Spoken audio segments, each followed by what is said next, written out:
Welcome back, everybody. We're at E3 2016. I'm Max Scoville. I'm joined by Tim and Robbie from Rebellion, and you guys have brought along Sniper Elite 4. Indeed. That's right, yeah. What is this game about? Is it about sniping? Well, you're very I perceptive asked man. the hard-hitting questions here. Yeah. It's yes, indeed, it is about sniping. It's set in World War II. It's, as the name would suggest, it's our follow-up to Sniper Elite 3 and V2 before Huh. Imagine that. it. Yeah, I know. It's clever stuff. So what kind of new stuff are you guys doing with this one? Well, we've gone bigger and better on everything. It's like our most beautiful Sniper Elite yet. We're set in Italy, 1943, which is like, the variety of landscapes in the game are incredible. The size of landscapes we've been able to do this time around are really great for both long-range shooting and stealthing your way around as well and performing the missions. And you guys, this isn't an open world game, but it is big. It is a Yeah, it's big. It's like a series of large sandboxes. The gameplay is designed to be totally non-linear. You can do things in any order you want. Take your time over it, and it's. So this is the map here. Yeah. So Robbie's showing the map there. Our start position here for E3 is actually quite close to the end of the level, if we're seeing the cursor moving over to the left there, that's like where the start of the level is in the main game. But you're free to go in any direction and tackle the secondary objectives as you see fit, various sort of mystery objectives that you have to seek out. And there's a bunch of other, collectibles and other things to find on your way. Or he could attempt to go direct for destroying that giant viaduct in the distance and the giant railway gun on it, which is your primary objective. All right. So, true to typical Sniper Elite gameplay, most important thing to start with is use your binoculars to seek out your targets, just sort of see what's going on, plan your attack before you get stuck in, and then you can tag your targets, and we bring up a whole bunch of information about who they are, the weapons they're holding, any special items, a little bit of allied military intelligence on them as well in some cases. You can spot explosive items, other traps, other interactive items in the environment there. And then once he's sort of decided what he's going to do, you decide when to take the first shot. Yeah, get in there. What are you going to do, Robbie? What are you going for? I feel like he's going to be walking towards that suspiciously red pile of ammo. Okay, so we got, if we're lucky here, there. This is our signature bullet cam. Yep. And this is one of our new kills. Dear Lord. The shrapnel kills. That's how I feel this morning. Yeah, I don't think you're the only one. So, yeah, so he chose not to shoot him directly, but shoot an explosive item which propelled a bunch of shrapnel into him, took him out. So what I love what you guys do with these games is it's not just like it's not a stupid shooter. It's almost puzzle-like. It can be, yeah. It's up to you how you play, but we kind of think of it as the thinking man's shooter. I think a lot of players really appreciate the ability to sort of take your time. It becomes a bit more personal between you and your target, making every bullet count.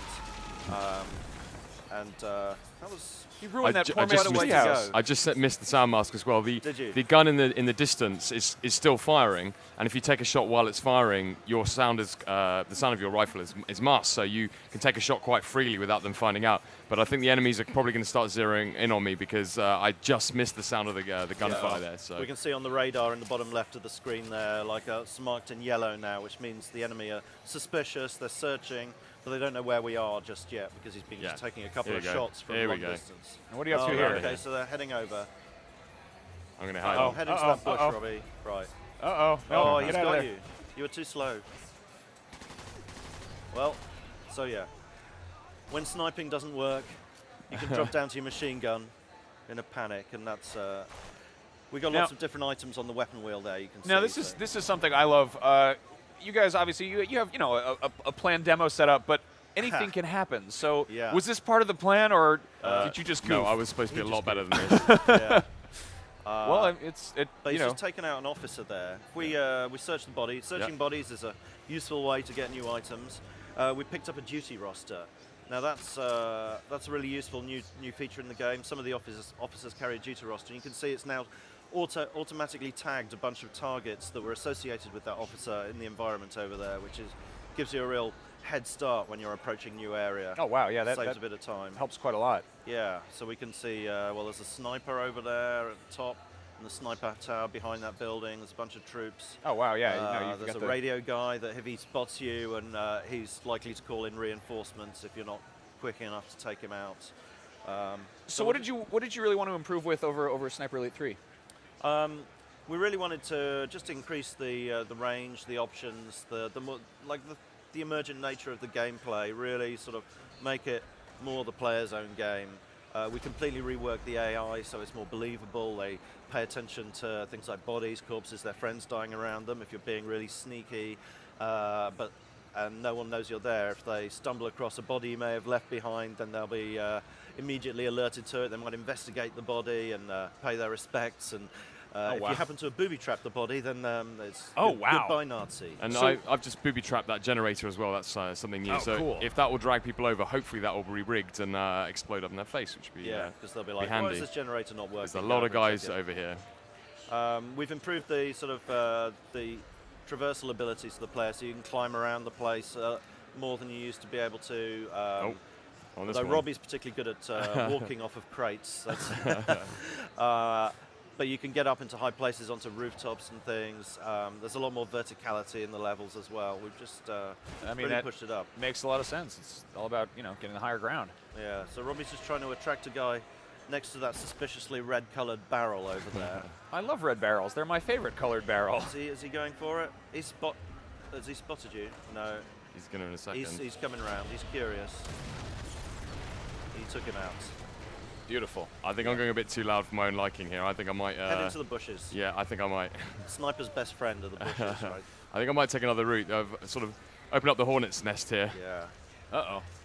Right, let's head out somewhere You may else. be able to make out in the bottom left of the screen. There's a circle, a radius around the player character on the radar in the bottom left corner. As that expands and contracts, that shows the range at which you're likely to be spotted by the enemy. So it contracts, goes tighter when you're like crouched down, when you're in shadow and darkness, when you're in a bush, and expands as you stand up. Is it mostly based on like your sound or your kind of movement, or is it? It's mostly based on sight, so like how visible you are. So that depends on your stance, whether you're stood up, crouched, prone, whether you're in shadow, whether you're hidden in vegetation. I mean, the AI does. They can hear you as well. If you make noises, they'll be alerted to it. But that in particular represents your vision, or the enemy's vision. So you've got this beautifully rendered Italian landscape. What other locales are we going to be visiting? Well, Sniper Elite 4, I think, has got like the most variety in the kind of environments in any of the Sniper Elite games. So we've got, well, as you're seeing here, like the foothills of the southern Italian mountains. We've got forests and woodland. We've got levels with beautiful fishing villages. Nighttime stuff as well, so at different times of day. Oh wow! It's monasteries and all sorts. Is there a day-night cycle, or is it related to just the particular map? No, we've designed it so that we've got a particular vibe for each environment, each sort of sandbox. So in this one, it's kind of a misty, dappled sunlight. Okay. In the nighttime levels, the sort of the light and dark for the stealth really comes into effect. Because you spend your time. You've got a lot more shadow to play with, but like you can also spend your time popping the lights out as well to really like make sure you're in as safe a position as possible. But I mean, also like I imagine muzzle flare is going to give you away. Yeah, absolutely. And gunshots themselves. That'll do it. People often hear them unless you're playing sound masked. Sure. So where are you going here, does Robbie? weather come into play at all? It's not a huge factor, although actually wind is an important factor to the ballistics, because Sniper Elite's always been about ballistics, and the fact that your bullet drops under gravity over longer ranges. We take great pains to make it as realistic as possible. In fact, you have to empty your lungs to steady your aim, look after your heartbeat, so the more you're sprinting around the place or taking damage, exerting yourself, the more your heart rate will go up, which means you can struggle to empty your lungs to get a steady shot. It's all a bit of a circle. It all ties together. And on harder difficulty levels, you have to actually pay attention to the wind as well, which affects like knocking your bullets left and right. But we're just playing on a default difficulty here, so the only thing Robbie has to worry about is gravity. Staying alive. Oh wow! And staying alive. That's that is simultaneously beautiful and just utterly hideous. Yeah. It's popular with the fans. We've introduced a bunch of new stuff there. We've gone to more detail than ever before on the kill cams. We can break bones and internal organs in a huge variety of interesting ways because we have to take account for we never know which way a bullet's going to come in, what angle. Careful there, Robbie. Yeah. Oh, he didn't even see me. Oh. We've also got new kill cams in as well for when you place mines and traps. If someone triggers those, then we'll cut to the explosion ripping apart the enemy. Nice. Well, not so nice, but well, yeah, no, that's effective. actually that's awful. But we've got X-rays on melee kills and stealth kills now as well. But of course, players that aren't into that, they can turn that off in the options and just play it for the direct shooting if they want to. What kind of research do you guys do going into this? Well, we take great pains to make everything as authentic as it can be within the bounds of making it a fun game. Right. So, we really research the history in great detail to make sure we're paying attention to events there. I mean, that's part of what we love about Sniper Elite. It's given us the ability to explore areas of World War II that haven't been covered so much in popular media. The last game was the North African campaign, which isn't covered a huge amount. Everyone thinks, oh yeah, we're fighting in Stalingrad and Berlin and London and whatever, or Pearl Harbor. But like we're taking areas that are less well covered. And this one we're in Italy, which is absolutely pivotal to the whole conflict. And in the story here, we're actually a little bit ahead of the main Allied invasion. So the whole place is not hasn't been bombed out in the way you might expect to see in a World War II game. It's beautiful and pristine in most cases, apart from being overrun by the fascists and the Nazis. Well, those Nazis run everything. Yeah, and the weaponry itself, we've worked with the Royal Armories in England. To actually do training with actual real World War II rifles, got the chance to go on the shooting range and shoot those and really get a feel for what it's actually like. That right there was a Mortal Kombat fatality. I'm just gonna call that out. That was a Sniper Elite X-ray melee kill cam. Oh, okay, fair enough. Yeah. Are you gonna blow up this train or what? Are we just creeping around? I was struggling. I'm actually going for one of the side objectives. Oh, okay. I figured that I was going to get into a lot of trouble from my slightly sketchy start. So we're going to try and find the downed American pilot. So this is optional, and you can do a lot of the secondary objectives just in any order you want. So you can sit in the level, get all the collectibles. You can do gigantic long shots, maybe like 500 meters, 600 meters in this level. And I'm not the best at the sniping, so I'm going to play this more as a stealth. So the objectives aren't always just kill that thing, blow that thing up. It's also find a guy, find your friend. Yeah, absolutely. I mean, you play Carl Fairburn. You're an undercover operative. Obviously, you're an elite sniper, but a lot of the time you're not just. I mean, the focus is ultimately on assassinating people and blowing up objectives. Sure.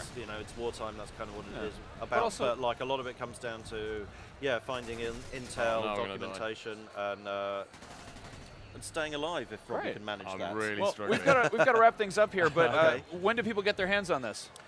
Sniper Elite 4 is coming out on Valentine's Day. That's the 14th of February, 2017. All right. Perfect gift for all your romantics out there. I mean, you could argue that Cupid was the most romantic sniper of all time. So I like what you did there. That is smart. I might have to borrow that. That's exactly what we were thinking. I love it. Wonderful. Well, thank you guys so much for coming by. I hope your E3's been great. I've been having a great time. It's always nice seeing a wrench fly into the head of a skeleton. We've got more E3 coming up soon, so don't go anywhere. We'll be back very soon.